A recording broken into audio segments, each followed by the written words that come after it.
નાની ખેડોઈ ગામમાં પશુ ચિકિત્સા નિદાન સારવાર તથા પોષણ માવજત શિબિરનું સફળ આયોજન। અંજાર તાલુકાના નાની ખેડોઈ ગામમાં કામધેનુ યુનિવર્સિટીના પશુ ચિકિત્સા અને પશુપાલન મહાવિદ્યાલય ભૂત તેમજ પશુ વિજ્ઞાન કેન્દ્ર મુન્દ્રાના સંયુક્ત ઉપક્રમે પશુપાલકો માટે વિશાળ પશુ રોગ નિદાન સારવાર કેમ્પ તથા પોષણ માવજત શિબિરનું સફળ આયોજન કરવામાં આવ્યું। શિબિરમાં ગામના આગેવાનો સહિત 65થી વધુ પશુપાલકો ઉત્સાહપૂર્વક હાજરી આપી નિષ્ણાતોની ટીમે 25થી વધુ પશુઓનું નિદાન કરી જરૂરી સારવાર પૂરી પાડી। કાર્યક્રમની શરૂઆતમાં ડોક્ટર એચ.બી. પટેલે ભુજમાં તાજેતરમાં શરૂ થયેલી વેટરનરી કોલેજ અંગે વિગતવાર માહિતી આપી।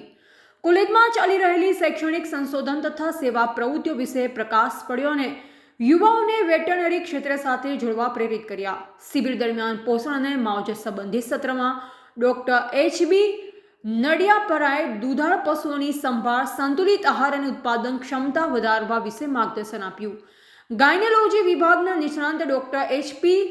વિજેતાએ ઉથલા કરતી અને ગર્ભધારણમાં મુશ્કેલી ધરાવતી ગાયોનું નિદાન અને સારવાર કરી। મેડિસિન નિષ્ણાંત ડોક્ટર રાકેશ ભોજાણીએ તાવ, ચર્મરોગ, બાવલા તથા વિવિધ કૃમિજન્ય રોગો માટે સારવાર પૂરી પાડી। જ્યારે સર્જરી નિષ્ણાંત ડોક્ટર અભિષેક પટેલે 4 પશુઓના તણસ અને ગાંઠના ઓપરેશન સફળતાપૂર્વક નિભાવ્યા।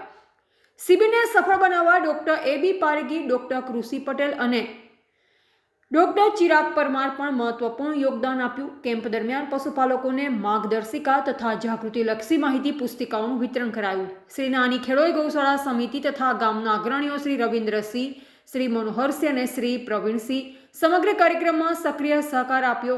કામધેનુ યુનિવર્સિટીના કુલપતિશ્રીએ વિડીયો કોન્ફરન્સ મારફતે પશુપાલકો સાથે સંવાદ કરી શિબિરને અત્યંત ઉપયોગી ગણાવી અને આવનાર સમયમાં પણ આવા કેમ્પો સતત યોજવાનો વિશ્વાસ વ્યક્ત કર્યો। આ શિબિરે પશુપાલકોમાં વૈજ્ઞાનિક પદ્ધતિ આધારિત પશુપાલન, પોષણ તથા માવજત અંગે જાગૃતિ વધારી, જે સ્થાનિક સ્તરે ટકાઉ અને વધુ ઉત્પાદન ક્ષમતા પશુપાલન તરફ દોરી જનાર સાબિત થશે।